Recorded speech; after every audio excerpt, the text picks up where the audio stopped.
Developing right now on Morning News Now, touch and go situation at airports nationwide. This morning, travelers facing another day of crowds and long lines as the TSA shortage driven by the Homeland Security shutdown drags on. Now the head of the TSA warning lawmakers it could get even worse. We are being forced to consolidate lanes and may have to close smaller airports if we do not have enough officers. This level of disruption is unprecedented and unacceptable and significantly undermines the security of U.S. transportation systems. On Capitol Hill, lawmakers at an impasse over a funding deal that would restore TSA employee pay. We'll bring you the latest on negotiations as the frustration grows. Also developing war and peace talks. Overnight, Iran launching a new wave of attacks hours after rejecting a 15-point peace plan by the U.S. Now the White House warning Iran would be hit harder than before without a deal. We'll have updates from the Middle East to Washington. Plus, historic verdict, Meta and YouTube found negligent by a jury in a landmark trial over social media's impact on children. Now families who say their kids were harmed celebrating the outcome. More on the verdict plus reaction from both sides and how it could change what you see when you scroll. And worth the hype, this morning we're looking at the latest trend in wellness. Peptides billed as a solution to everything, from wrinkles to injuries to better sleep. But do they actually work? We will get a doctor's opinion before you buy in. You know, I'm so happy we're in this segment because it is all over social feeds. And Got I have it. so many questions about it. I know nothing about it, True. so we'll find out today. All right, good Very. morning. Good to have you with us. I'm Joe Fryer. And I'm Savannah Sellers. Thank you so much for starting your day with us. We're going to begin with that ongoing shutdown at the Department of Homeland Security, which continues to create this chaos that we're seeing at airports across the country. As we enter day 41 of this partial shutdown, the TSA says wait times at security checkpoints, they're now their longest in history, and there's still no sign of relief for travelers. It's because lawmakers are still haggling over a deal to fund DHS, despite earlier signs an agreement was close. TSA officers who have not quit are still working without pay. As we've reported this week, President Trump sent ICE agents to airports hoping they can help out. NBC News Washington correspondent Alice Barr joins us with the latest. Alice, good morning. Good morning, Joe and Savannah. And here's the backdrop to those long airport lines. We heard from the acting TSA administrator who said that TSA workers, they are going without pay, of course, and some of them are defaulting on loans. They are draining their retirement savings. They are losing cars. They are losing childcare. And that really paints a clear picture for why we're seeing so many call out and add to the chaos at the airports. This morning, record-long security lines at some of the nation's busiest airports. We were at the airport for 9 hours yesterday and still didn't make our flights. Facing a new holdup as lawmakers clash over whether to restore TSA worker pay without addressing the immigration enforcement reforms Democrats have been demanding for weeks. President Trump slamming the opposing party. They want to create chaos. It's all they're good at, creating chaos. Republicans thought they had a deal to separate money for ICE enforcement while funding the rest of the Department of Homeland Security now. But Democrats say they won't move forward without guaranteed ICE reforms and thought negotiations were making progress. We thought there had been some progress. But then Republicans sent us their offer yesterday and contained none of what had been talked about. None of the reforms we had been discussing. Republicans quickly swatting down Democrats' counteroffer to restore funding with ICE changes like body cameras and no masks.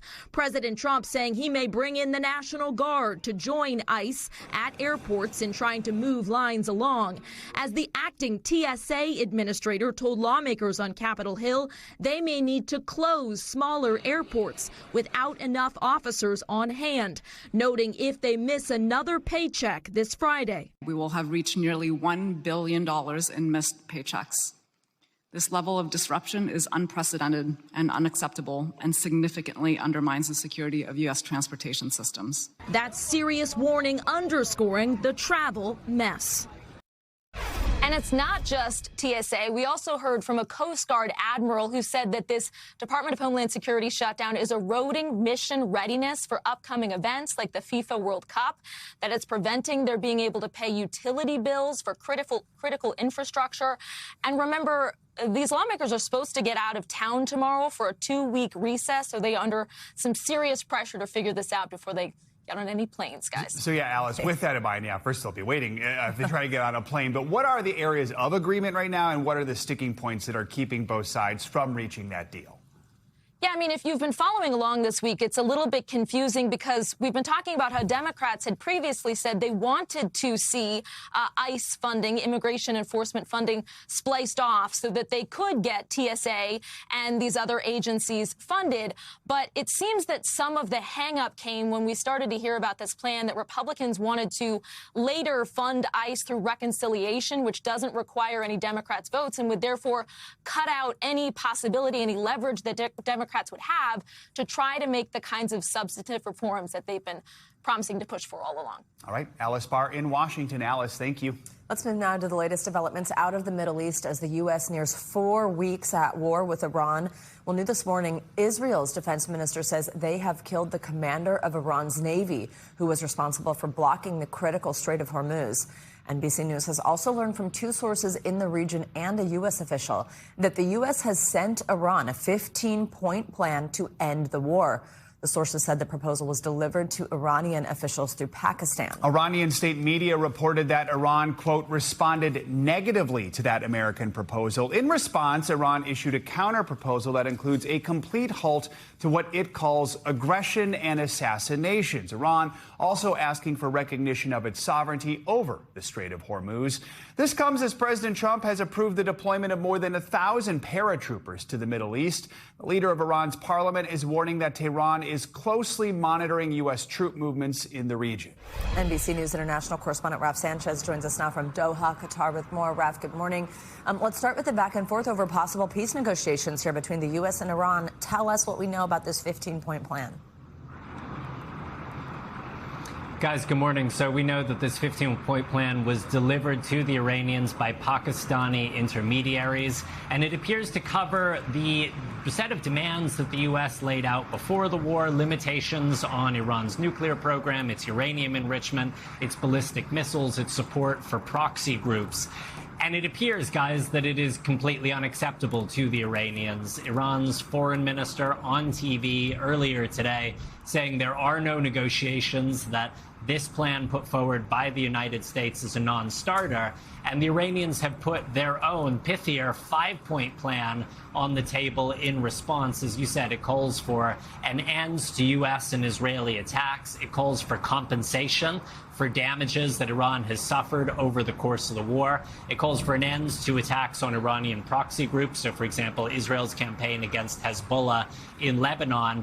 And finally, it calls for Iranian sovereignty over the Strait of Hormuz to be recognized, basically making legal what Iran has made in fact, which is that they are in a position to threaten, to control to some degree, passage through that critical waterway. So at this point, guys, it really does not seem like these negotiations, which President Trump has sounded so optimistic about, are making much progress. And Raf, amid these mixed messages from the U.S. and Iran, we know the fighting continues across the Middle East. What is the latest on that from the region? Yeah, so you mentioned Israel's defense minister announced this morning that Israel has killed what it says is the head of the IRGC Navy, an official who was deeply involved, they say, in mining and blocking the Strait of Hormuz. I'll read you just a little bit of the statement from Israel's defense minister. They say this is a clear message to all senior members of the Iranian terrorist organization, the Islamic Revolutionary Guard Corps, which currently controls Iran. The IDF will hunt you down and eliminate you one by one.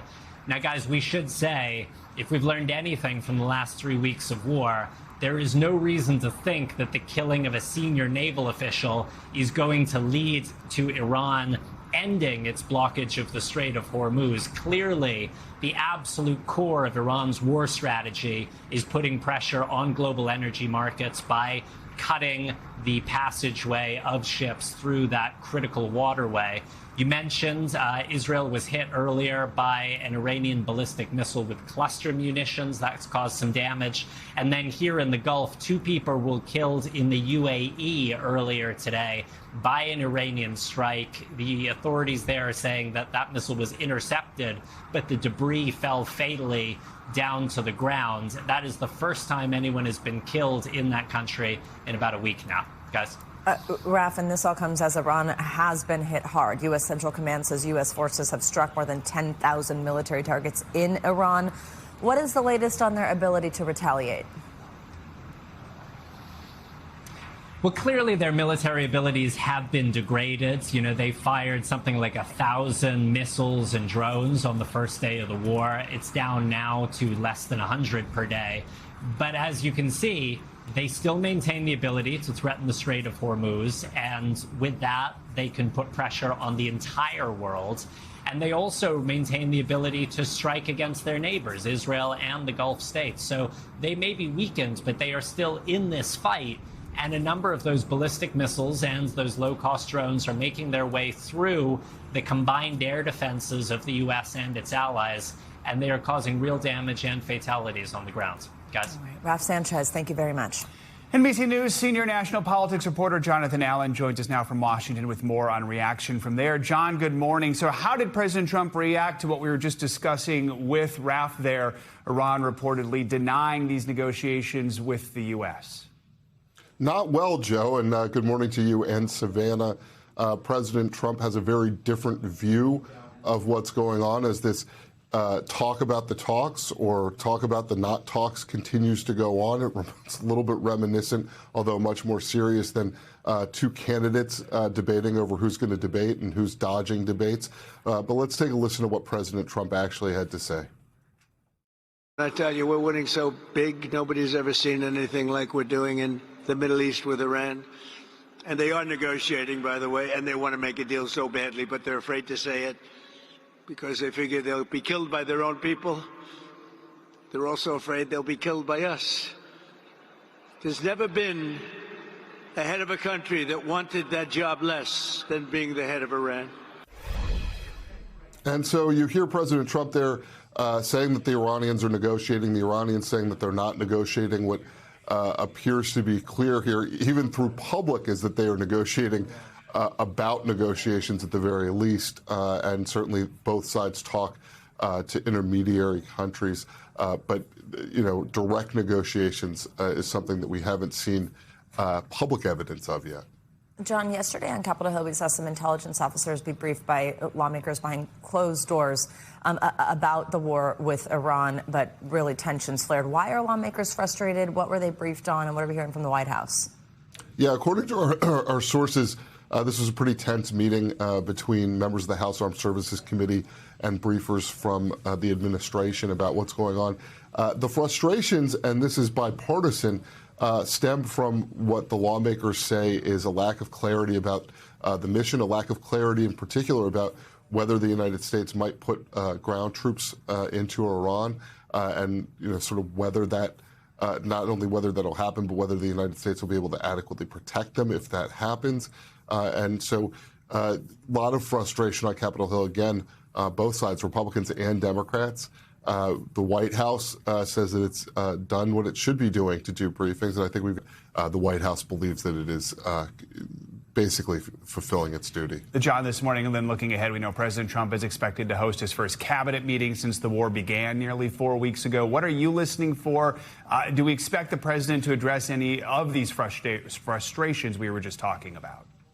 We haven't heard him address any frustrations of the American public or members of Congress with regard to the war in Iran. What we've heard him say is that the war is over. We've heard him say that he will continue to conduct the war. We've heard him call it an excursion. We've heard all sorts of things. And actually, that was one of the frustrations from members of Congress in that briefing yesterday, was that they feel like they've heard a lot of different justifications for the war, but have not heard a single one. So I think when you're watching the cabinet meeting, I mean, obviously watch for any change in what he's saying about what's going on in Iran, but also, what is the White House messaging on the thing that is frustrating so many voters, which is that this war is raising the price of gas at the pump?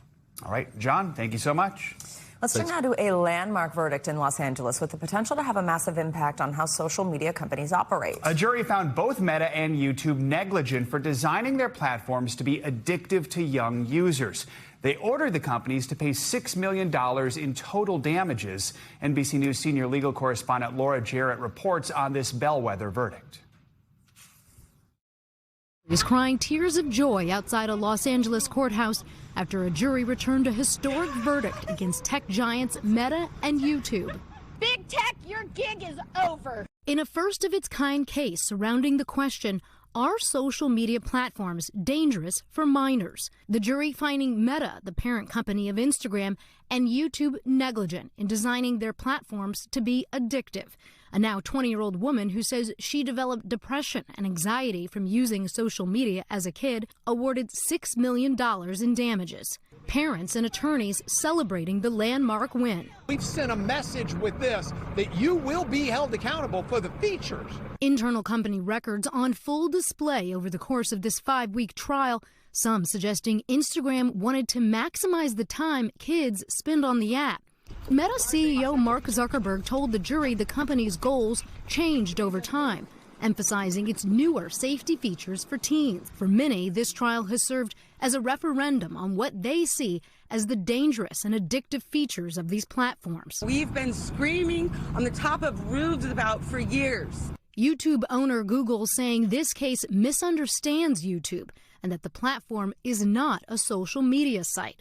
Meta saying teen mental health is profoundly complex and cannot be linked to a single app. Both companies now vowing to appeal.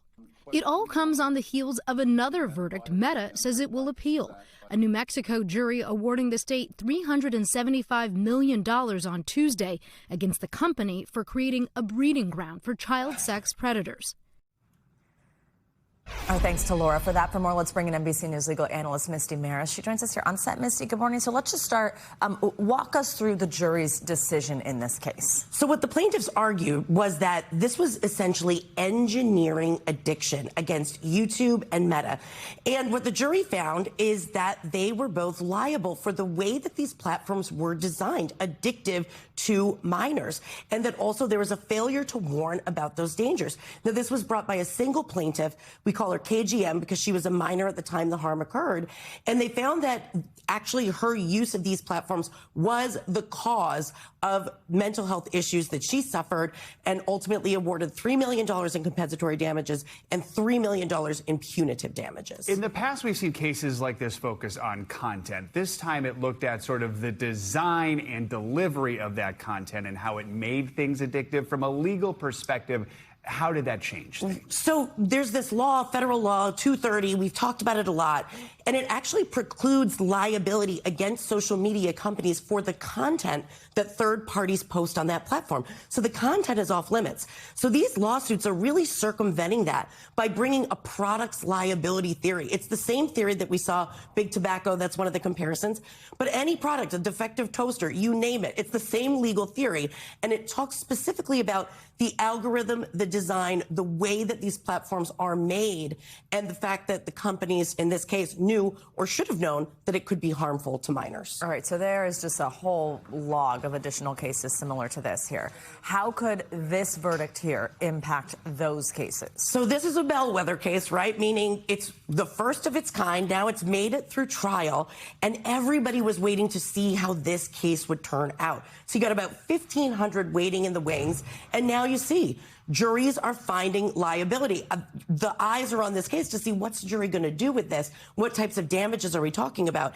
And keep in mind, if you're the defendants here, Meta and YouTube, and also all the other big tech social media platforms, you're watching this because you're looking at these issues globally. You're defending a lot of different cases, and you're strategizing not just based on this one case, but about how this, the legal landscape overall. So we now have two cases this week, very different, making headlines. Both are jury cases. Does that suggest we're sort of seeing a sea change here in public opinion? And what could that mean for potentially many, many cases moving forward dealing with these issues? Yes, we have a jury case in New Mexico brought by the state of New Mexico under a consumer frauds theory. This brought by a single plaintiff under a negligence theory. But to your point, 230, let me tell you when that law went into effect, 1996. So for those of us who remember the dial-up AOL internet, can't be on the phone while you're using it, well, now this is at your fingertips, every single app. So there's been a lot of momentum for change. The legislature has not been able, Congress has not been able to step in and make that change. And now you're seeing the change being made through this liability and litigation landscape. Both companies here say that they plan to appeal. What does that end up looking like? No surprise there, because even if this award were $1, we can all agree $6 million to these companies is not, it's a drop in the bucket, right? Totally. But just because there's liability, if the award had been even less, they're going to appeal because the legal standard is developed in the appellate courts. The appellate court doesn't second guess, did a jury get it right? What they say is, should this have ever gone to the jury to begin with, taking into considerations all those protections that we spoke about? Mr. Mayor, so interesting. Thank you so much. We are tracking a severe storm that could bring hail, damaging winds, possibly some tornadoes across the upper Midwest. Let's get a closer look now with your Morning News Now weather. Andrew Lastman's here in studio. Hey, Andrew, good morning. Hi, guys. Good morning to you. We've got the potential for some strong storms to develop here as the day goes on, but we're already waking up to some wet weather across parts of Ohio, Indiana, Indianapolis. You guys were just dealing with some thunderstorms, and up back across parts of the upper Midwest, Minneapolis, waking up to some showers and even some thunderstorms developing here over the next hour or so. But it's later today that we really watch to see things ramp up along and ahead of this kind of cold front. It's going to be strong. We're seeing really some cold air colliding with that very warm air that we know we've been dealing with for days and days. And that leaves us with the potential, really all the ingredients there to see some of these stronger storms develop. It looks like right now we'll initially see very large hail at the start of this, and then that evolves into a wind threat as we get deeper into the day. So damaging hail up to 2 inches or larger. We'll see the potential for wind gusts up to 75 miles per hour, and we cannot rule out a couple of tornadoes as well. Notice this goes from Pennsylvania really all the way to Missouri, including Fort Wayne, Indianapolis, Columbus. Those are the 3 locations that you'll notice have that enhanced risk. So those are the spots we're going to see the better chances of those threats developing. As we get into tomorrow, your Friday, finishing out your work week, it's the showers and a couple of kind of wet spots from the Mid-Atlantic all the way to the Tennessee Valley. This is going to leave us behind this system with some cooler and breezier conditions as well. But before we get done with this rain, we're going to pick up maybe an inch or so in those higher amounts, anywhere from Pittsburgh to Indianapolis. You can expect that. Meanwhile, the heat continues out west, and so does the fire alerts. We've still got 8 million people under these red flag warnings. We've got a kind of a wind shift that's going to happen with that cold front, and we've got the potential to see really some extreme fire behavior over the next day or so. This stretches across the Rockies, across the Plains, Oklahoma City, Amarillo, Albuquerque, all included in that. We've got dry conditions, we've got windy conditions, we've got the heat, all of those ingredients that really leave us with the potential for fire to start and spread. So critical risk for Amarillo, Roswell, and Albuquerque today, but a larger region included in this here as we go through the day today. And otherwise, guys, multiple more records possible. I mentioned that heat. It's not going anywhere for the west right now, and even as we stretch out to parts of the East Coast, still dealing with that, but much cooler temperatures to come in some of those spots behind the cold front. All right, we'll wait for that. Thank you so much. Of course. Much more to come here on Morning News Now. Later this hour, it's a shared struggle for millions of women. Now a debilitating condition is in the spotlight thanks to an eye-opening short film. We're going to pull back the curtain on the efforts to raise awareness. Up first, though, history overseas as the Church of England celebrates its first female leader. We'll be right back. We're back now with an update on the challenging process to rebuild the Francis Scott Key Bridge in Baltimore. Today marks 2 years since the bridge collapsed after a cargo ship slammed into its base. 6 construction workers were killed. Maryland officials now say the design of the new bridge is about 70% complete. Governor Wes Moore also said the volume of cargo shipments rebounded last year after the tragedy shut down that critical port for more than 2 months. Officials expect the new bridge to be open for traffic in 2030. They say the project could end up costing as much as $5.2 billion. Developing news now. Officials say dozens are dead after a bus plunged into a river in Bangladesh. NBC's Matt Bodner joins us now to take us around the world in 60 seconds. Matt, good morning. Joe, Savannah, good morning. A passenger bus carrying about 40 passengers sank into the Padma River in Bangladesh yesterday, killing at least 24 people. The bus was attempting to board a ferry when it lost control and overturned into the river, sinking nearly 30 feet down. Rescuers have recovered around 22 bodies from the bus. That includes 11 women, 5 children, and 6 men. Moving along to the United Nations, the General Assembly on Wednesday adopted a resolution declaring the trafficking of enslaved Africans as, quote, the gravest crime against humanity. Also called for reparations as a step towards, quote, remedying the historical wrongs. The resolution passed 123 to 3. The Assembly has 193 members, so 52 nations abstained. That did include all 27 European Union states. The United States, Israel, and Argentina were the 3 to vote against. And we'll wrap up right here in the UK. The Church of England yesterday inaugurated Dame Sarah Mullally as the 106th Archbishop of Canterbury. She's the first woman to ever lead the church. The Prince and Princess of Wales, William and Kate, represented King Charles at the ceremony. I should point out that's not a snub, it's actually tradition. The heir to the throne will traditionally represent the royal family at this particular ceremony. Back to you guys. Not bad. I take the Prince and Princess there. No kidding. That's Thanks, very Matt. cool. Coming up, we're breaking down the hype behind the latest wellness trend. You've probably seen it on your feed. Peptides, promoted by some influencers as a skincare staple, a body toning supplement, even a way to help you sleep. But is any of that true? We're going to hear from a doctor next on Morning News Now. We're back with a look at a controversial wellness trend that could be moving into the mainstream. Peptides. You may have seen them being discussed on your social media feeds in clips like this. Is there a reason that literally every single person and their mother are on peptides at this point? Everyone's taking peptides to help them gain muscle, peptides for them to be tanner. This one helps improve elasticity and firmness in your skin, helps boost collagen, helps promote hair growth. I take injectable peptides every single day. I'll be the human guinea pig for all of us. Should you really be injecting yourself with random stuff that we probably don't know much about? I don't know. I don't think so. Peptides are the building blocks of protein. Some promoters claim they can do all kinds of things, smoothing wrinkles, reducing inflammation, slowing the aging process. There is a big problem, though. Not all peptides are FDA regulated. Some haven't even been properly tested on humans. Soon, though, they could get a major boost. On Joe Rogan's podcast last month, Health Secretary Robert F. Kennedy Jr. said the FDA could act within weeks, opening the door for more than a dozen currently restricted peptides to be used by compounding pharmacies. That's where you get a lot of this stuff.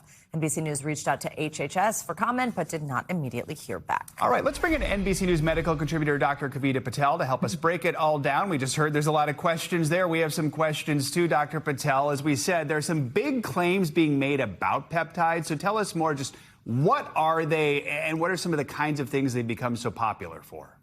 Yeah, Joe, Savannah, it does feel like they're not just in our social feeds, but I feel like everybody I know is asking questions, and patients certainly are too. So let's talk about what peptides are and what they're not. The most popular peptides that are actually FDA controlled and regulated are insulin and GLP-1s. Those are drugs we're very familiar with. And then you're probably also wondering, like, what the heck are these anyway? We have on the screen here what these basically are. They're amino acids, and they're short chains. They're actually what are the normal kind of building blocks of all the proteins in our body. That's why you hear about this, sometimes referred to as protein peps. They're really essential. Peptides are absolutely essential in so many things, including hormone signaling. And again, I'll use the example of insulin. That makes a lot of sense. It helps us regulate our sugar.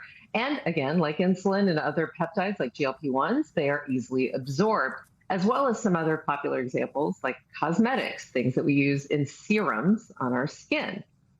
When you hear stuff like they haven't been tested on humans, it's like, okay, red flag. So what's the worst case scenario, that they're useless or that they're actually harmful? Yeah, so here's the worst case scenario, and this was a topic that I kind of did a deep dive on for a medical lecture recently, and I was actually myself surprised to find that there are incredible risks, especially for the substances which are not controlled by the FDA, which are what are kind of in our viral, like TikTok and social media feeds. The most kind of critical, we actually do have reports of several peptides resulting in death, but we also have a numerous set of reports across many peptides. A lot of this is available, by the way, on the FDA website, fda.gov. You can see everything from severe immune reactions. There's actually questions about whether it can worsen insulin uptake. So ironically, a peptide can make the efficiency of another peptide worse. And then even harm just longer term, questions about male reproduction. But most of all, this is just not FDA approved, and those substances that people are kind of injecting and saying they'll do it every day and be the human guinea pig, it's incredibly dangerous to start down that route, and especially with such limited data. And at the same time, I mean, you have public figures, including the HHS Secretary RFK Jr., who has his own controversial opinions about certain medical things. He talks about getting good results. He's pushing to loosen restrictions. What would that mean for access and for oversight? Right. So first of all, the placebo effect is real. I'm not saying that all peptides kind of have that effect, but we know that even when you give people injections of water, that we'll see sometimes even a 15% improvement. So there's no question, I do not doubt his personal experience, but it is incredibly difficult to scale kind of anecdotal experience to something much broader. So what we have to do is kind of understand like where your peptides are coming from, and what that means for the FDA is that we need more human trials to move peptides out of what we call the category 2 banned substances. These are literally banned substances that the FDA states very clearly they do not recommend anyone taking, and have enough human data to move it into category 1 to put it into things that we could see in compounded medications, for example, like insulin and some of the GLP-1s. So, Doctor, as we showed on social media, I mean, so many people in a huge range of ages, I think is also important, are thinking about this. Is there anyone that you would recommend peptides to? And what advice would you give somebody who's thinking about trying it after seeing all this on social media? Yeah, great question. Look, so again, not all peptides are in that kind of category that's banned. And I prescribe insulin and GLP-1s to people. So that's it. But I think, as you're mentioning, Savannah, we're talking about these sets of peptides that the Secretary and others have referenced on social media. I would say that the recommendation is that if it has a prescription, then it is coming from not only a practitioner, but they're also sending that and recommending a pharmacy that has legitimacy in these substances. So not all peptides are created equal, but the first step is to not get it off the internet unless you're actually getting it from a valid practitioner, meaning a physician, an MD or a DO who has got comfort in prescribing these peptides. The majority of physicians do not. I am not somebody who claims to be an expert in any of these peptides, so I go to my colleagues who do prescribe them and ask them, and there's a surprising number of side effects and problems, which is why I start with a prescription. If it's coming straight off the internet from someone that doesn't know kind of where they got the substance, that's a red flag. If it says research use only, that's also a red flag. So read kind of what you're actually getting.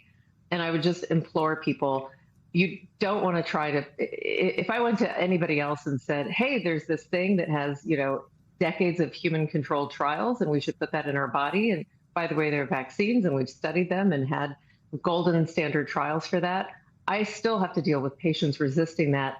So I'm pretty shocked when people say, I don't know anything about these, there is no trial data, but I'm comfortable injecting. I'll try this research thing. All right, Dr. Patel. Human guinea pig. Those are always exactly. It's great to hear. Useful conversation, Doctor. Thank you so much. Appreciate it. Thank you. All right, another health conversation here. March is Endometriosis Awareness Month. This is meant to shed light on a chronic condition that affects roughly 1 in 10 women worldwide.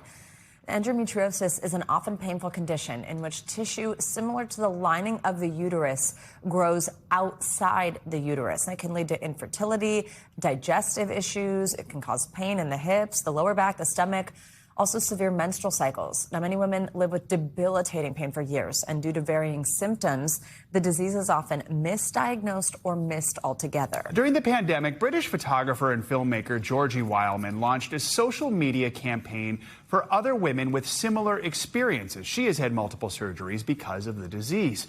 Well, the campaign went viral, leading to the production of a short film called This is Endometriosis. It details the reality of living with the disease through a deeply personal, intimate lens. Also, by the way, won the Best British Short Film at the 2026 BAFTA Awards. Incredible. Lauren Frankfurt-Meltzer is here with more on this film. She is co-producer of This is Endometriosis and the executive producer of that social media campaign you mentioned. Lauren, good morning. Thank you so much for being here. Good morning. Thank you for having me. First, congrats on the BAFTA. We're going to talk a lot about the film in just a second, but that's so incredible and exciting. And I think just great that it's like something that's winning a BAFTA is bringing awareness to this health issue that so many women have suffered with in silence. I am always struck by the statistics about how long this particular issue that women deal with takes to get diagnosed, while it's something that is so painful and the symptoms are so real. What did you learn through this process about how women have suffered in silence with this? I think just how little we're believed. That was the most striking experience, working with volunteers from around the world. My own personal experience, it taking 15 years to get diagnosed. Wow. It's really, that is one of the biggest barriers for patients living with endometriosis. ethical gaslighting. Let's talk about the film, because you had once said, quote, it is a tiny no budget film intended to raise awareness, not win awards, yet you win a BAFTA award. And I guess with that comes the awareness. What did it mean to win that award and get that recognition for this? It was mind-blowing to be recognized on such a prestigious international stage. I think the thing that was really the most touching to us, though, was while we were there at the ceremony, more than 30 women came up to us, tears in their eyes, both people working the BAFTAs and guests, thanking us for the work we're doing and telling us their own stories. So it was just a small moment of connection with the community, and it really just showed us, like, hands-on what the impact is. I think that is probably part of the answer to my question, at least for people who do suffer with this and know. But more broadly, what do you hope audiences take away from this? That the pain is real, that this is a real disease. The gaslighting is such a pervasive part of living with it. You start to doubt yourself, your own decision-making. You start to ask, am I making this up? Wow. So I really feel like that is the most important thing for people to realize how severe and how real it is. For the women who are experiencing that, who are experiencing pain, and they're struggling to get answers, they're struggling to get help, what is your message to them? You are not alone, first of all. That is our most important thing. Our goal is to represent, validate, and educate. And we want everyone to know that it can feel very isolating. And I know until I found my online community and met Georgie, I felt really alone. So you're not alone, and that there are people out there willing to help. Oh, so important. Thank you so much for joining us. Congrats again on the BAFTA. Great conversation, important one. Thank you so much. Absolutely. All right, coming up, a White House summit with a high-tech twist. It's led by First Lady Melania Trump and a robotic co-host. When we come back, more on the initiative to bring AI to education. And a major milestone for the USA, now less than 100 days away. We're going to have more on the plans for this year's 4th of July anniversary. It's a big one, 250 years. You're watching Morning News Now. Welcome back. We're seeing a rise in the use of humanoid robots across the country, and now they've made their way to 1600 Pennsylvania Avenue. First Lady Melania Trump, look at this. She led a global AI education summit at the White House yesterday, alongside, as you could see, a high-tech co-host. NBC News correspondent Jesse Kirsch has more. The White House is showcasing a different kind of diplomatic reception, with First Lady Melania Trump welcoming an ambassador of the future. Very soon, artificial intelligence will move from our mobile phones to humanoids that deliver utility. The First Lady standing side by side a humanoid robot known as Figure 3 at an international summit focused on artificial intelligence's growing role in educating children. I am grateful to be part of this historic movement to empower children with technology and education. Does this feel like any kind of seismic moment with the White House putting its stamp on it, or is this just the latest in a series of incremental updates? I think what we saw at the White House was really some showmanship. The American-made robot apparently completely autonomous, according to the company, meaning there are no humans controlling it. I think it's a real indication of the White House wanting to put a flag out there and say, look, the U.S. is going to be a leader in robotics. Just the latest in a flurry of humanoid headlines. Sprout, ¿hablas español? Sí, hablo español. You might remember meeting Sprout right here on Top Story. Sprout, is there anything you can tell me that you've learned through AI? I've learned to recognize people I meet, understand natural conversations, and adapt to different tasks and environments. Now the humanoid maker's CEO says it's being acquired by Amazon. There's also this viral moment in Chicago. A delivery robot driving into a bus stop, shattering glass, and then the robot keeps going down the block. The robot's owner says it's committed to addressing any concerns directly, adding we take this matter very seriously. Last week, we showed you this wild video from Cupertino, California. A hot pot restaurant's robot seemingly going rogue. That restaurant company telling NBC News the robot was brought closer to the guests' table at their request, which affected its movement. And while the technology is not perfect, one thing's clear.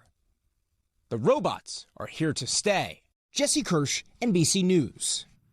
All right, moving from Pennsylvania Avenue to Wall Street for some money news. The U.S. Postal Service looking to offset rising fuel costs with a new surcharge. NBC News business and economy reporter Ali Canal has our Money Minute this morning. Hey, Ali, good morning. Hey, good morning, Savannah. That's right. The U.S. Postal Service is asking to add a temporary 8% fuel surcharge on packages as rising oil prices linked to the Iran war drive up delivery costs. The agency says the fee would start April 26 if approved by the Postal Regulatory Commission and run through early 2027. Now, this would apply to package services like Priority Mail, as well as Ground Advantage, not first-class mail or stamps. NBC News has reached out to the regulator for comment on the request.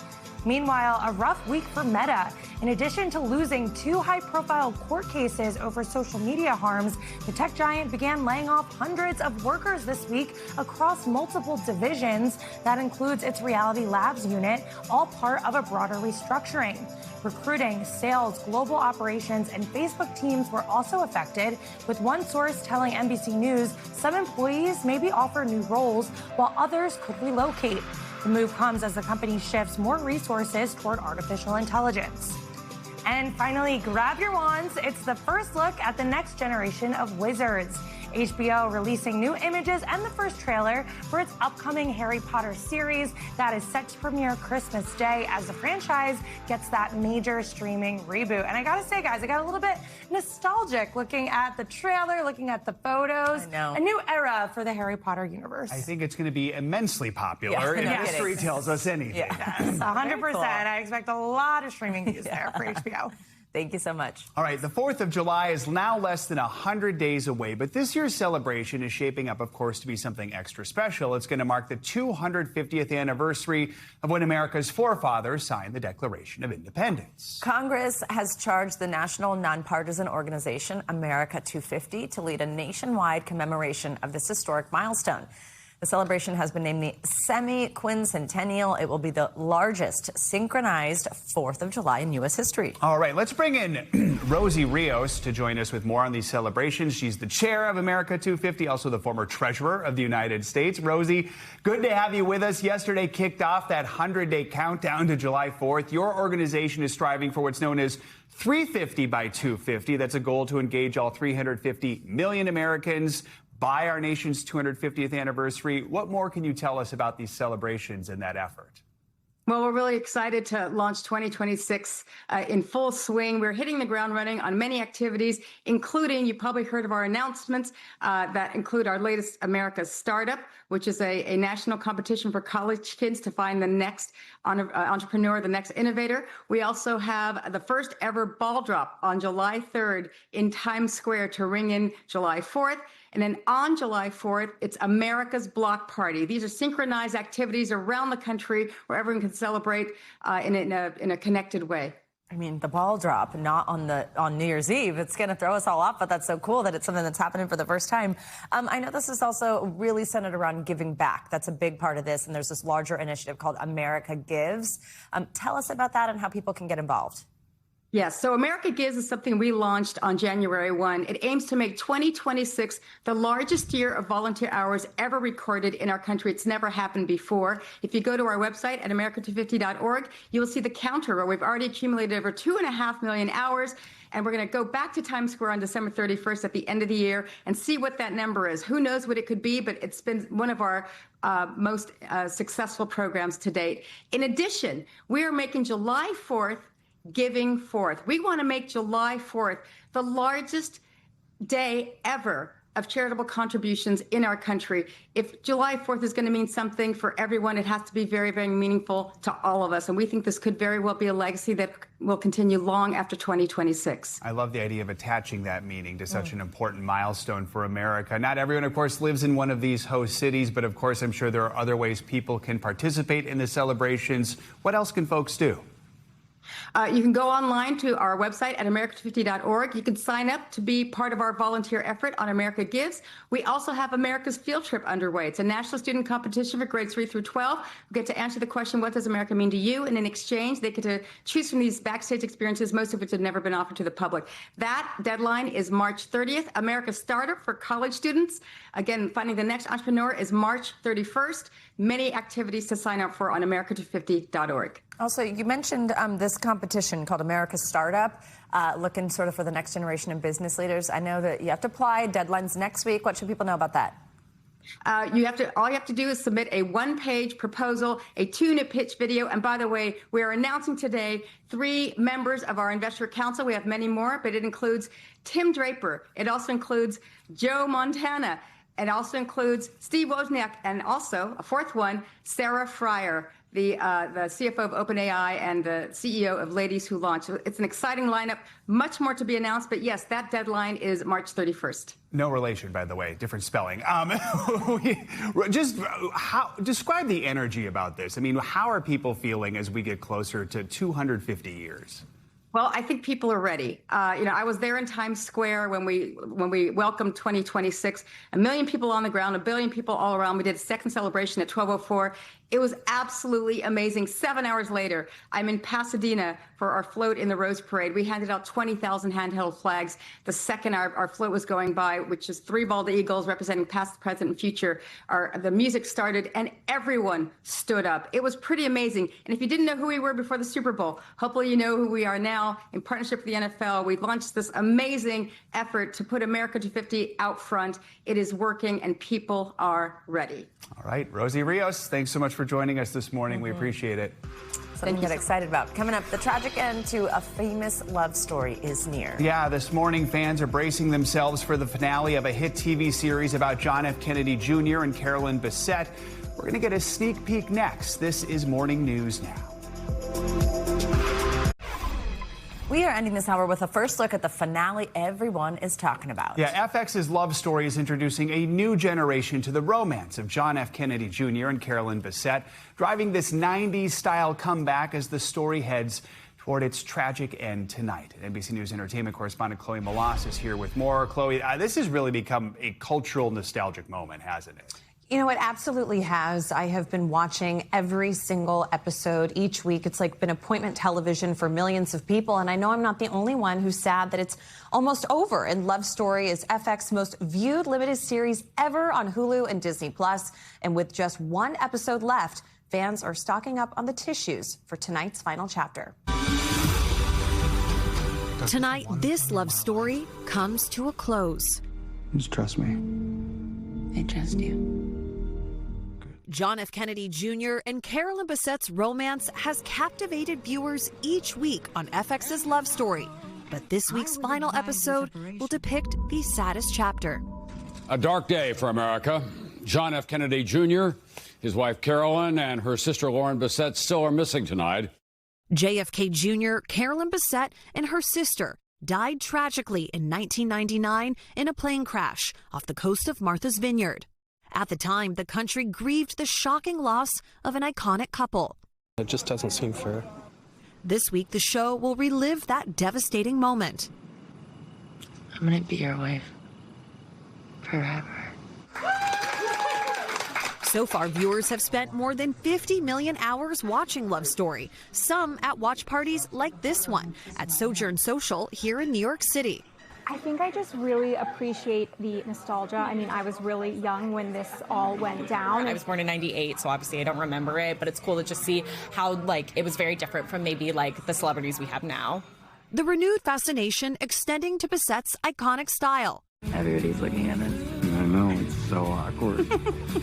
Reps for Macy's say it's seen a 64% increase in orders of items like trench coats and white button-downs that define the show's aesthetic, and a more than 1,600% increase in searches for 90s Calvin Klein this month on popular reseller Depop. Alec Ginsberg is the 4th-generation owner of C.O. Bigelow Chemists, a historic pharmacy in New York's West Village, where Carolyn Bessette used to shop. What are the top items that people are buying because of Love Story here? Anything tortoiseshell is definitely working out really well. I think they want the headband. I think a lot of people just want to walk in her shoes and shop where she shopped, and we're one of the few places that still exists the same way that it did 30 years ago when she was around. And for fans, giving them another chance I love you. to relive the romance and say goodbye. It's been a love story that fans can't get enough of, making instant stars of Sarah Paulson and Paul Anthony Kelly. And obviously, you guys, we know how this all is going to tragically end, but it will be interesting to see how Ryan Murphy handles it. And when it comes to the consumer angle, I mean, as you can see, I'm wearing this now viral headband from C.O. Bigelow. The one that a replica of the one that Carolyn, actually, this is exactly what Carolyn Bessette was wearing back in the 90s. And she would shop at this pharmacy. And like I said in my piece, Macy's and Calvin Klein, all these different brands have seen such a surge because people are really into the nostalgia and the 90s fashion. And of course, the romance of this iconic couple. A lot of backwards caps for the men, too. Yeah. Are you rocking it? Riding around on your bike? I like a backward cap every now and then. No biking. No one wants that. Rollerblading. Thanks, Chloe. Appreciate the look back. That's going to do it for this hour of Morning News Now. Stay with us, though. The news continues right now.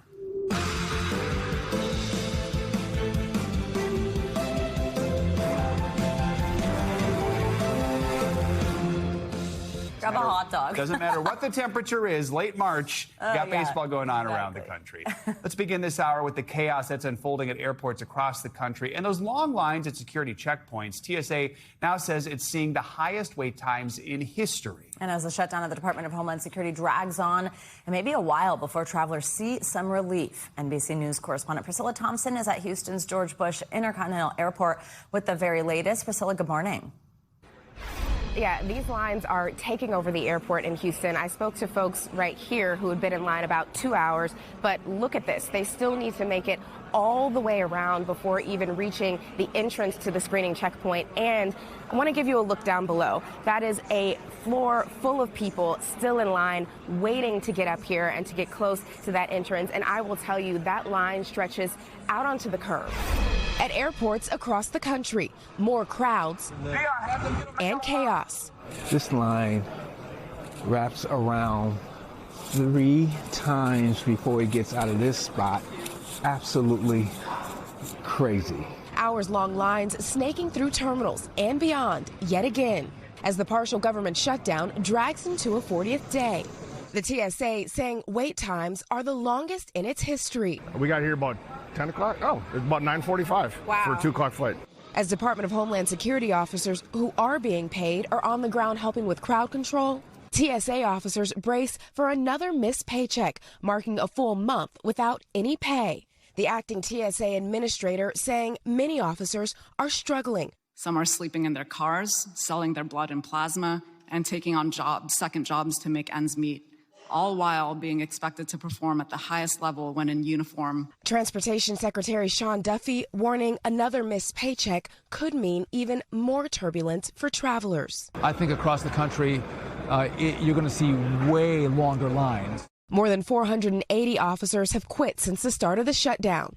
And this week, more than a third missed a shift in New York, Atlanta, New Orleans, and Houston. At Hobby Airport, nearly half of officers are calling out. Pressure on lawmakers to reach a deal mounting from airline execs. It is unconscionable that our government officials are leaving them without paychecks when they're doing a vital security service. To weary travelers. Open up the government. At Houston's George Bush Intercontinental. One word to describe what you've experienced? Catastrophic.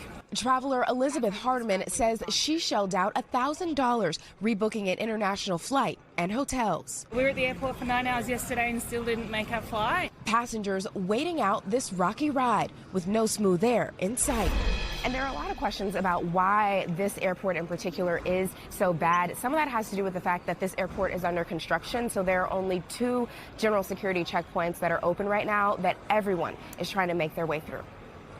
All right, Priscilla, thank you. Despite a faint hope of progress, lawmakers on Capitol Hill are hitting roadblocks in their efforts to fund the Department of Homeland Security. The standoff is now in danger of stretching into the upcoming congressional recess, which is also at the height of the busy spring break travel season. NBC News Chief Capitol Hill correspondent Ryan Nobles joins us with the latest. Hey, Ryan. They're at a standstill again with another failed Senate vote, despite a glimpse of momentum earlier this week. Democrats' latest counteroffer was resoundingly rejected by Republicans. The GOP Senate leader John Thune slamming it as not even close to rail and said that they're going in circles. Now, Republicans want to fund DHS without ICE immigration enforcement in order to separate talks over reforms, which Democrats continue to push for. Meanwhile, with airport lines increasing every day, President Trump now showing frustration this morning, calling on the Senate to eliminate the filibuster that requires 60 votes to pass most legislation in the Senate to try and break through this impasse. But that's something that most Senate Republicans still oppose. Now, it's still up in the air if senators will leave for their 2-week recess tomorrow, and Senator Thune went as far to say that there's no point in submitting another Republican counteroffer to Democrats.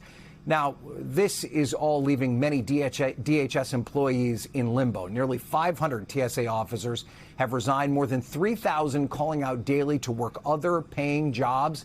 And the fallout is now growing with the Coast Guard saying it can no longer pay utility bills for critical infrastructure and mission readiness for upcoming events like the FIFA World Cup. Now, even after a deal is made, it will still take time to get all these DHS workers their back pay. It could be between 5 to 10 days for the back pay to process and then get into their bank accounts. Listen to this. One House chairman suggesting a radical move that is very unlikely, but still interesting, closing Washington Dulles and Reagan National Airports to keep senators grounded in D.C. until they can reach an agreement.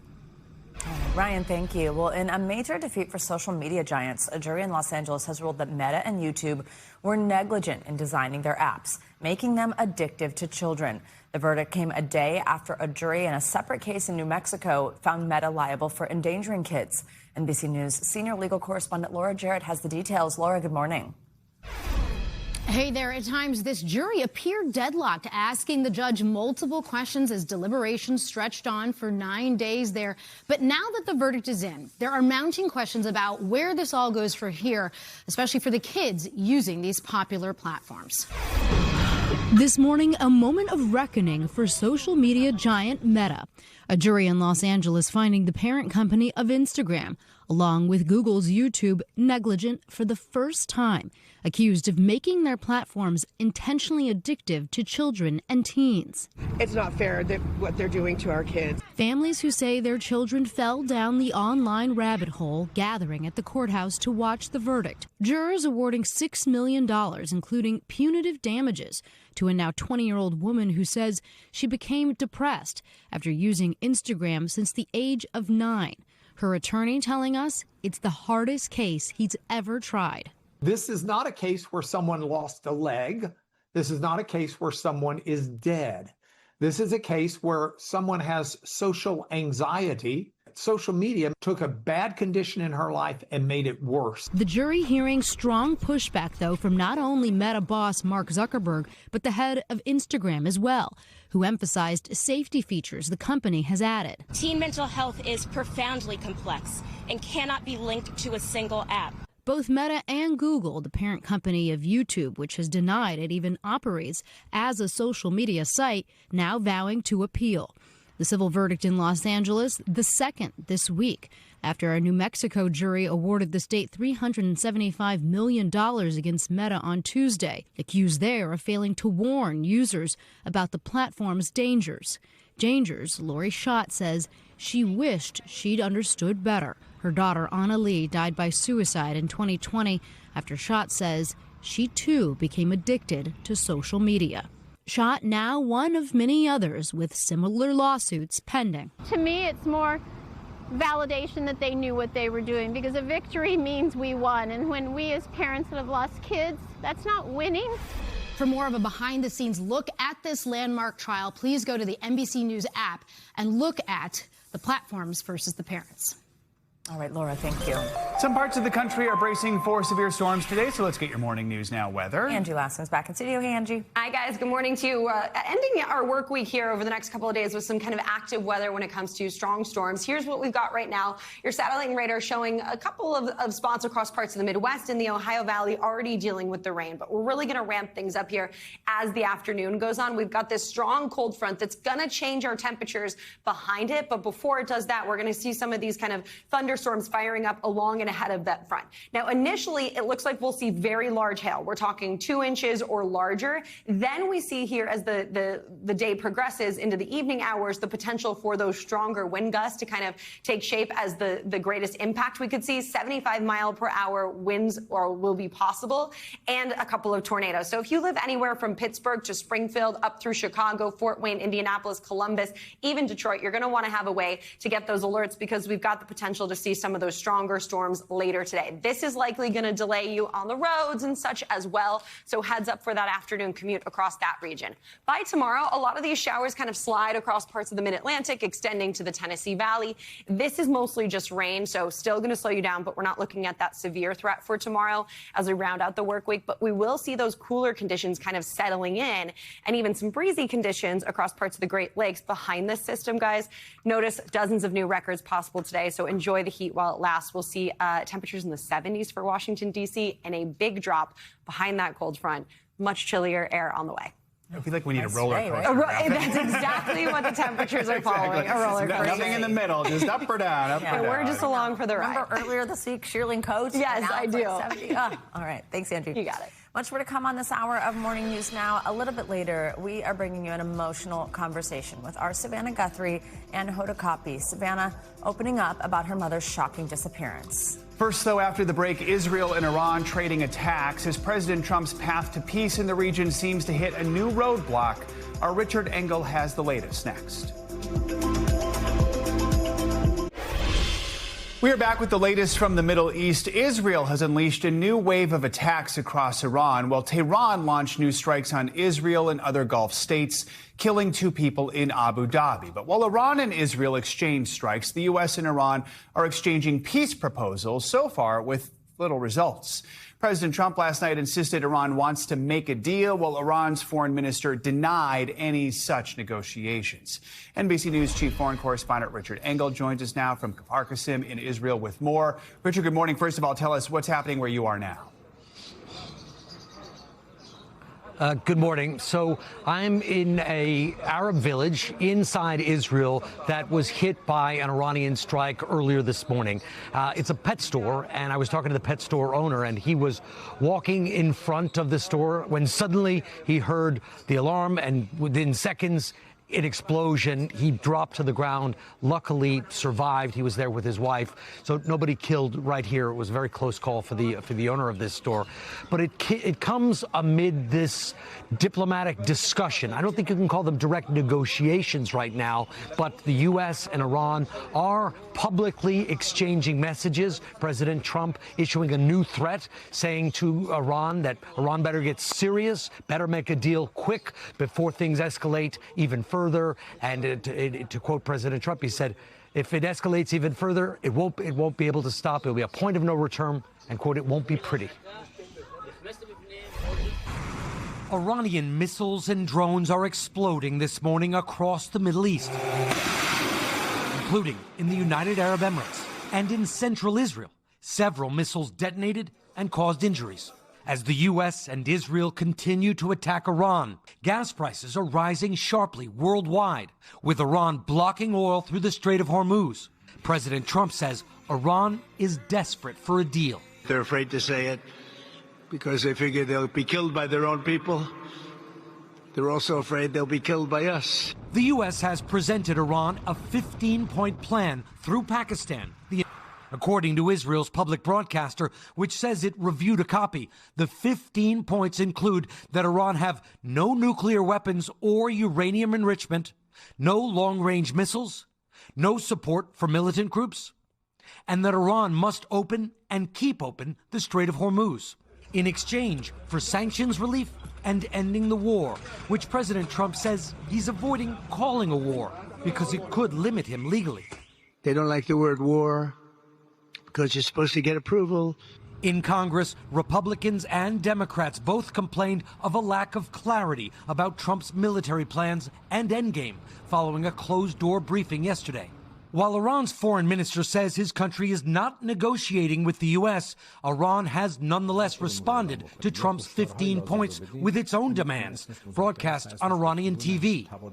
They include reparations for being attacked, recognition of Iran's sovereignty over Hormuz, and guarantees that Iran will not be attacked again, as more than 6,000 American ground troops, including Marines, sailors, and paratroopers, are en route to the region.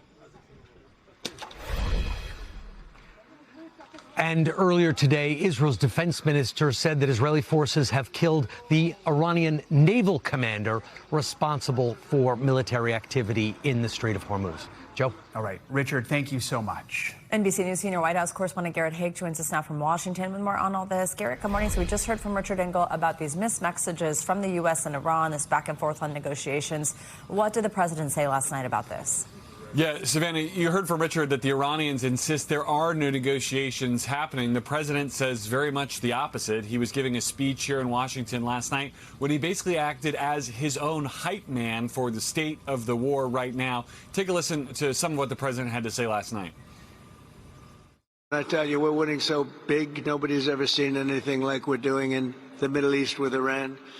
And they are negotiating, by the way, and they want to make a deal so badly, but they're afraid to say it, because they figure they'll be killed by their own people.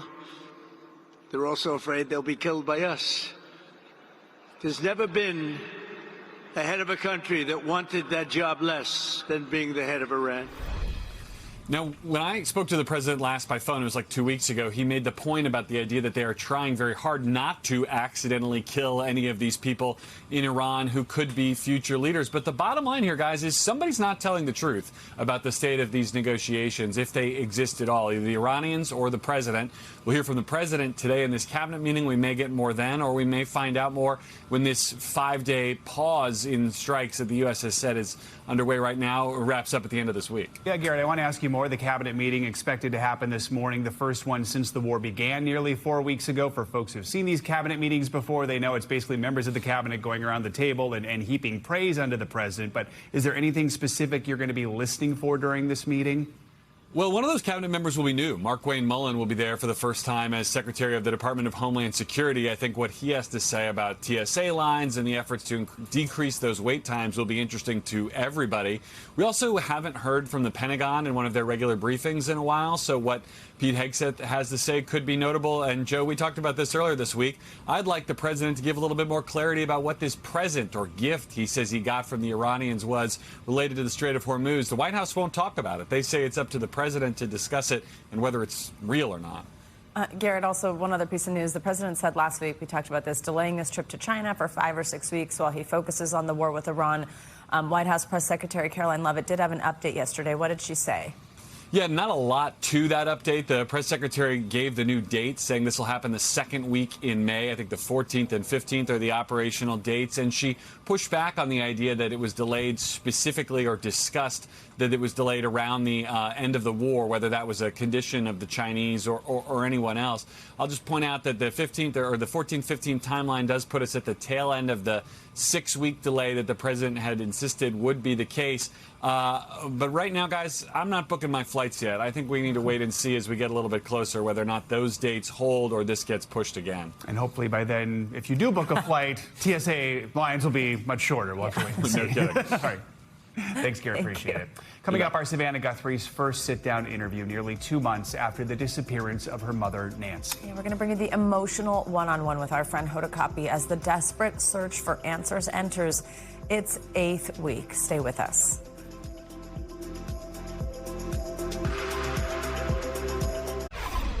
We are back with an emotional interview from our Today Show family. Co-anchor Savannah Guthrie is opening up in her first interview since her mother Nancy's disappearance. She's speaking out about getting the news that would turn anyone's world upside down. It's been 54 days since Nancy was taken from her home in Tucson, Arizona. Our colleague and Savannah's friend Hoda Kotb says she has shown the most remarkable strength and grace she's ever witnessed during that time. Well, speaking with Hoda, Savannah shared what this unimaginable situation has been like for her and her family. Take me back to the day. It was, I guess, a normal weekend for you. Yeah. The weekend your mom went missing. Tell me what you were doing and what happened.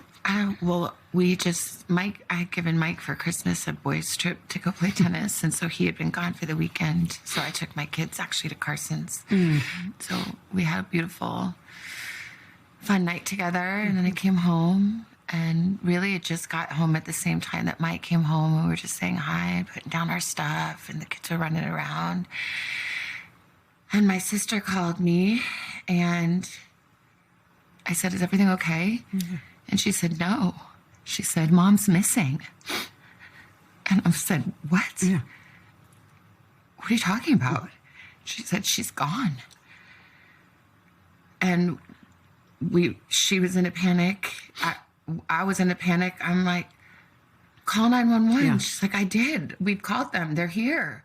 And we thought that she must have had like some kind of medical episode in the night, and that somehow, you know, the paramedics had come because the back doors were propped open, you know, and that didn't make any sense. We thought maybe they came and there was a stretcher and they took her out the back, but her phone was there and her purse was there and all her things, and it just didn't make any sense. So, you know, Annie and Tommy had already called all the hospitals, but then I'm like, I'm going to call the hospital. So then I started calling the hospitals, and the police were there and talking to her at the same time, and it was just chaos and disbelief. Within hours, Savannah was making the long journey home to Tucson. You saw Annie and Cam when you got to their house. Tell me about that moment. Just disbelief and hugging each other, and I think we were on the phone with the sheriff and trying to, you know, really make clear from the very early moments, you know, Annie and Tommy were saying this isn't that case that you are used to where someone wanders off. She can't wander off. My mom, she was in tremendous pain. Her back was very bad, you know. She was trying to, on a good day, she could walk down to the mailbox and get the mail, but most days not. So there was no wander off. And the doors were propped open. Yeah. And there was blood on the front doorstep. And the Ring camera had been yanked off. Yeah. And so we were saying, this is... Do something. This is not okay. Yeah. This isn't... Something is very wrong here. Yeah. Did you guys talk about what possibly could have happened? Like, what could have happened? What went down? Did you... I think my brother... I mean, my siblings are so amazing. My brother, you know, he spent his career in the military and worked in intelligence, and is a fighter pilot, and is brilliant. And he saw very clearly right away what this was. Yeah. And even on the phone, when I called him, he knew. He knew. And he said, I think she's been kidnapped for ransom. And I said, what? Yeah. Well, why? What? And then, I mean, it sounds so... like, how dumb could I be? But I didn't want to believe. I just said, do you think because of me?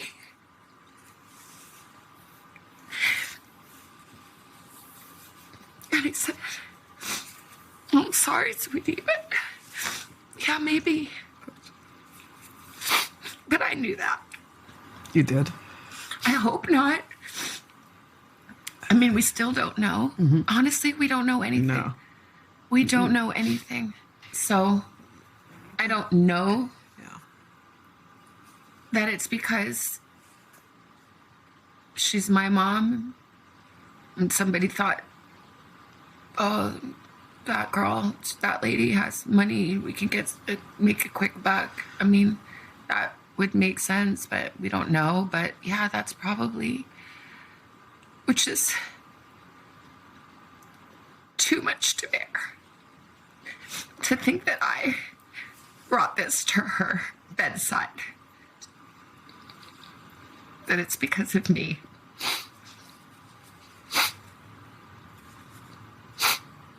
And I just say, I'm so sorry, Mommy. I'm so sorry. I'm sorry to my sister and my brother. And my kids and my nephew and Tommy and my brother-in-law. I'm like so sorry. I'm so sorry. If it is me, I'm so sorry. I'm so sorry. We want to thank all of you for the prayers for our beloved mom. In the initial days, you and your sister and brother sat together. In all the despair, you sat and managed to think of words to say. How were you able to do that in that moment? Well, my siblings are amazing. And we are a unit. And I talked about how brilliant my brother is, but my sister is equally brilliant and also has special powers of intuition and faith and language and depth and heart. And I feel like we came together with all these beautiful gifts that came from our mom and dad and from God. And somehow together we did our best to come up with the words to say. And I haven't posted one thing or said one thing that the three of us haven't decided together. It is surreal. It's, how is it possible that we are having to make a video speaking to a kidnapper who took an 84-year-old woman in the dead of night in her pajamas with no shoes, without her medicine, this little person, and to beg for mercy. In the days that followed, multiple notes demanding payment were sent to various media outlets. The ransom notes or ransom requests came. Did you believe those to be real? There are a lot of different notes, I think, that came. And I think most of them, it's my understanding, are not real. And I didn't see them. But, you know, a person that would send a fake ransom note really has to look deeply at themselves. Yeah. To a family in pain. But I believe the two notes that we received, that we responded to, I tend to believe those are real. Really? When the Ring camera video surfaced and you could see who that person was, just tell me what you thought when you saw those images of the person who took your mother. I mean, it's just absolutely terrifying. Yeah. It's just totally terrifying. And I can't imagine that that is who she saw standing over her bed. I can't. It's too much. Yeah. And I'm glad and grateful to the investigators and the technology companies that were able to find that video. So I hope, at least with people of good heart and compassion, stop the irresponsible and cruel speculation that had started to swirl. Let's talk about that for a minute. I'm glad that people saw Yeah. what came to our door. Yeah. When you talk about the cruel speculation, the whispers, the innuendo that it was somebody in your family, how did you weather that? It's unbearable. Yeah. And it piles pain upon pain.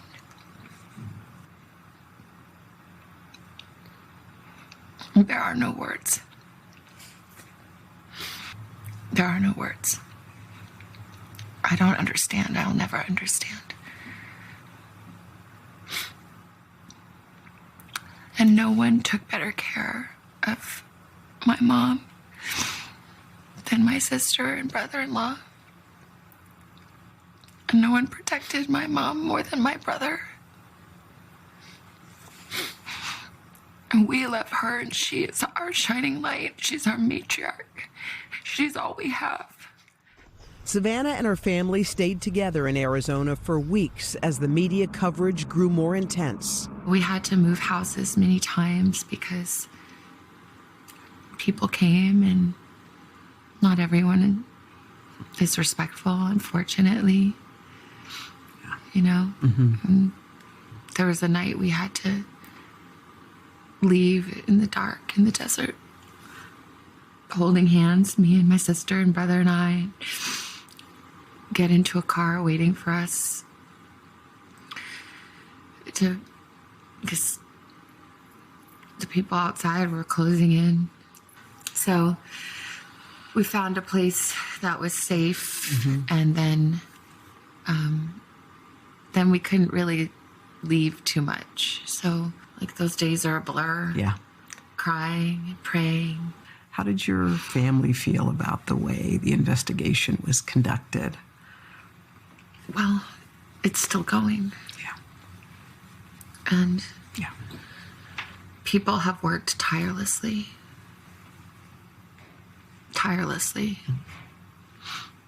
And we see that. But we need answers.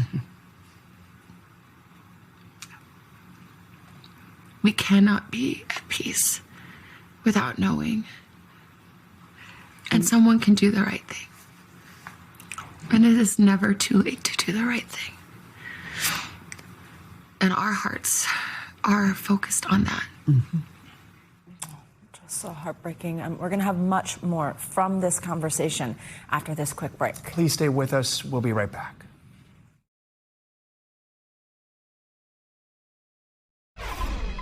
We are back with more of Hoda Kotb's powerful conversation with Savannah Guthrie about her mother's disappearance. And we're about to hear just how much Nancy means to her family. Savannah is also sharing some deeply personal insight into her faith and her connection to God. She has long said she learned the importance of faith from her mom, and that's something she continues to lean on heavily since her mom disappeared nearly 8 weeks ago. Here's more of that conversation. You speak about your mom always in the present tense. Yeah.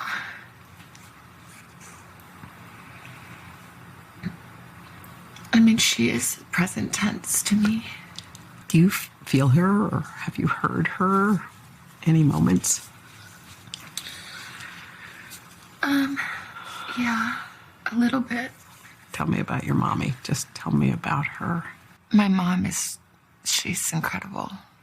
She's resolute and strong. Quiet strength, quiet faith, but hard fought. She's funny and a little mischievous, I would say, in her humor. She's a noble creature. She does what's right. She walks in faith, but not a fake, pious, put on faith, but like a grounded, earthy, she fought for it, faith.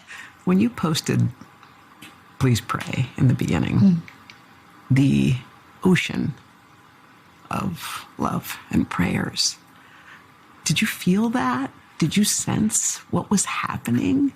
I do feel prayers, you know, I do. I believe that. I think she would have been just amazed, just truly amazed. One of the images that stayed with me through all of this was you and Annie and Tommaso walking up and looking at the flowers and at the notes. As I saw that, I thought, oh, I wonder if Savannah's going inside, and what that must have felt like for you to go inside of your mom's, your childhood home, your mom's house. Yeah, I mean, this is the house that we grew up in.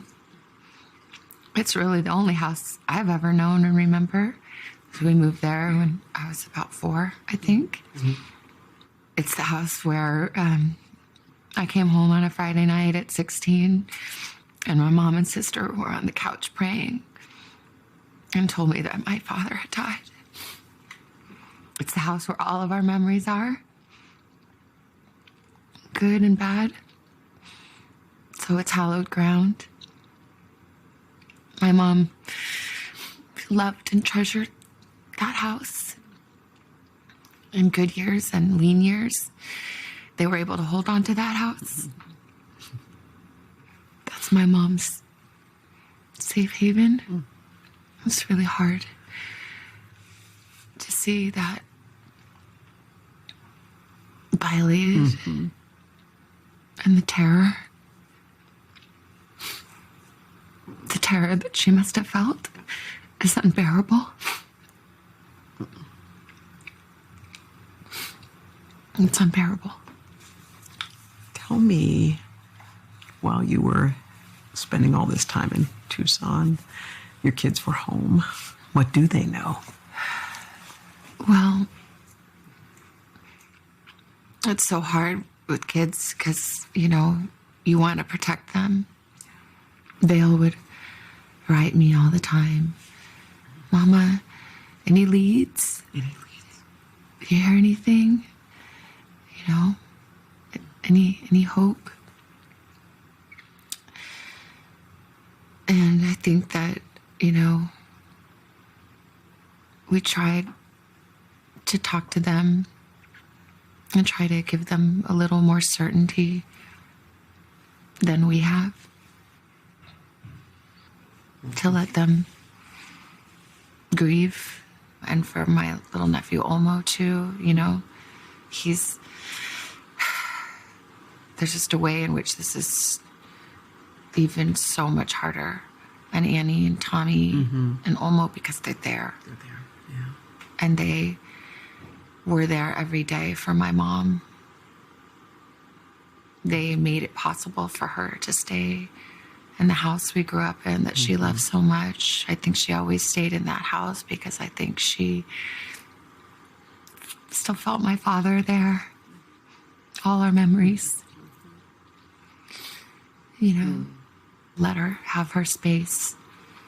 And it's just a way in which this is just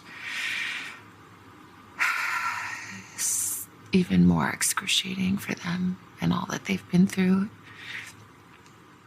You know, it was a hard decision for you, and I know you told me about this, was coming back here, leaving Arizona to come back to New York.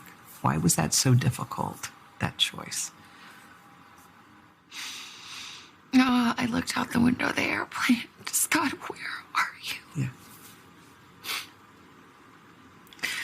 Yeah. That desert, that beautiful desert that she loves. Where are you? Yeah. How could I leave you?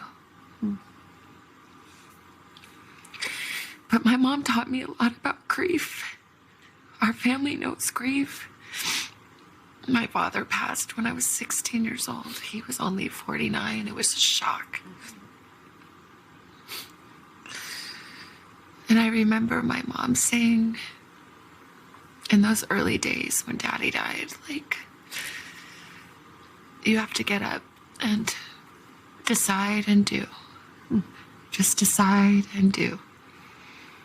And she had read that in a book that meant a lot to her and her grief. And so I always remember that. So I'm trying to decide and do.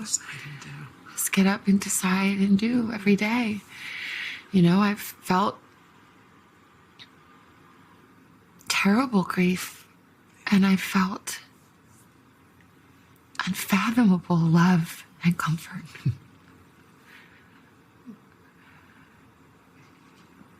The goodness and kindness of God is remarkable, and in equal measure to my sorrow. Wow. She showed us how to survive the unimaginable. When she lost my dad, she was 46 years old. She had 3 kids. She had never worked outside the home. She had to get up. She had to find a job. She had to mother 2 teenagers and 1 young adult just starting making his way into the world. She took care of her mother, her brother, who had Down syndrome. She invited to come live with us. She worked part-time to make ends kind of meet. She found a way, another job, a job she turned into a full-time job, a job she turned into a career. She had a second life of purpose and meaning. She had a million friends. She stayed strong for us. She was resolute. She was real. She grieved. I remember moments in my childhood and those days after my dad died. She was so strong. But some mornings, before dawn, when she thought we were still sleeping, I would hear her crying at my door. To not be alone in her grief. So she taught me to be strong, but she taught me to be true.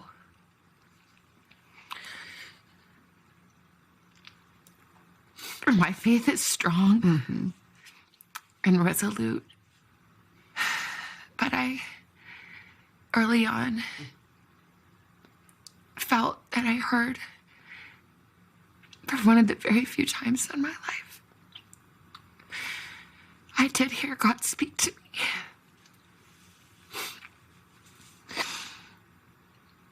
As I said to myself, I can handle anything, God. I can handle anything. I just can't handle not knowing. We can't handle not knowing. Yeah. I have to know. And I heard a voice. And it said, you do know where she is. She's with me. She's with me. So whether she is on this earth still,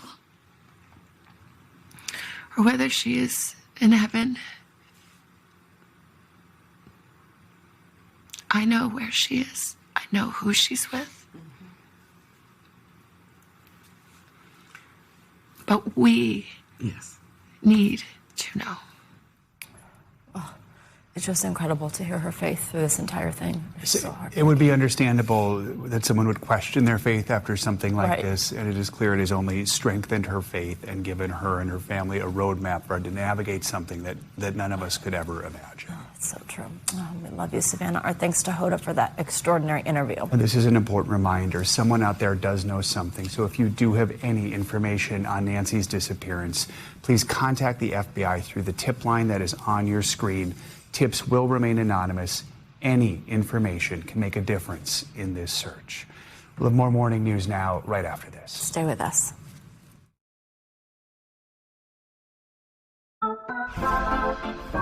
Finally this hour, today is the day for baseball fans officially to rejoice. Our national pastime returns for a brand new Major League season. Well, today is the traditional opening day. The season officially got underway last night in San Francisco with the Yankees shutting out the Giants 7-0. Who better than MLB Network insider John Morosi to join us now with a preview of what we can expect this season. John, good morning. Happy opening day. So let's start where we left off last season. The Dodgers defeating the Blue Jays in that thrilling Game 7 of the World Series. LA now trying to three-peat, the first team to do that since the 2000 Yankees. They're the heavy favorites this year. Can anyone stop LA from becoming our modern-day dynasty? Yes. Well, Joe and Savannah, first of all, good morning. Happy opening day to both of you. Certainly it is possible. The Blue Jays came about this close to doing it last October, of course, on a play at the plate.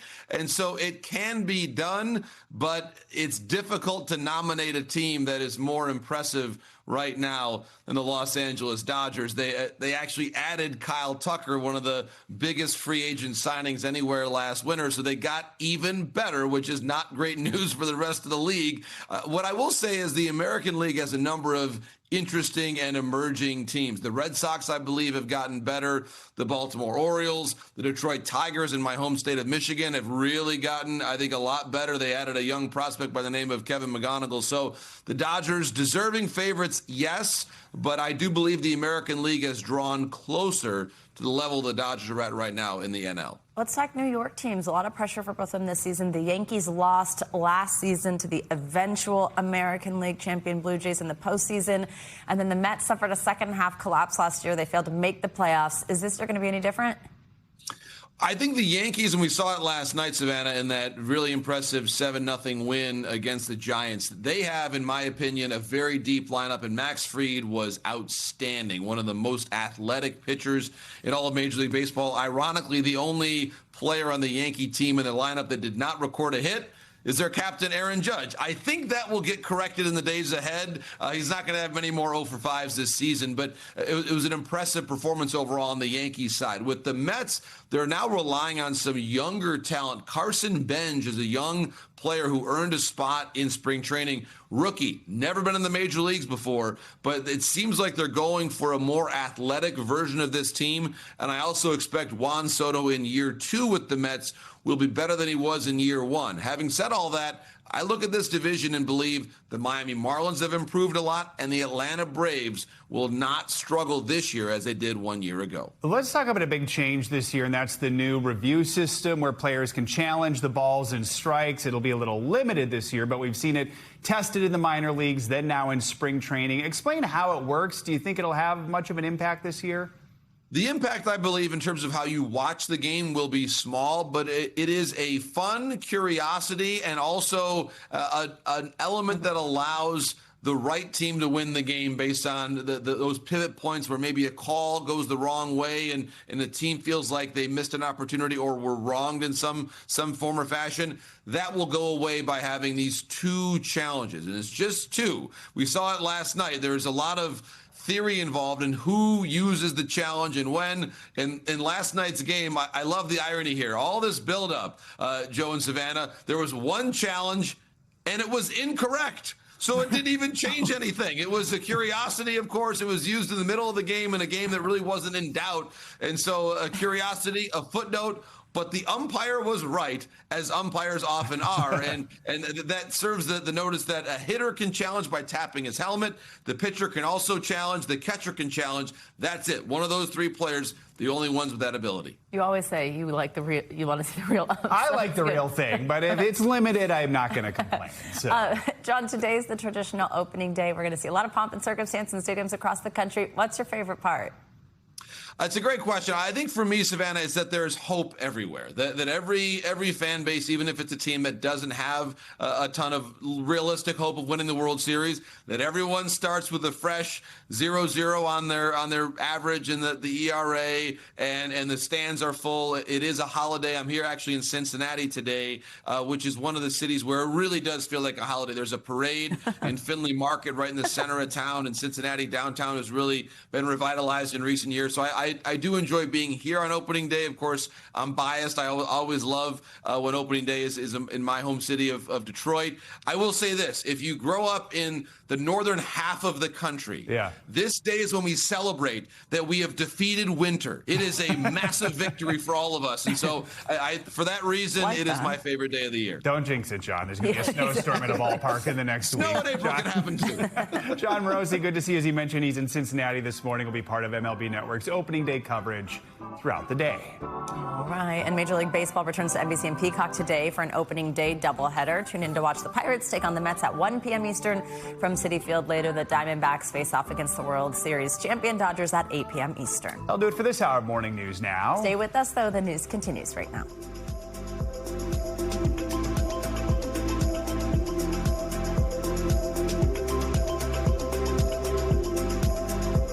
We thank you for watching, and remember, stay updated on breaking news and top stories on the NBC News app or watch live on our YouTube channel.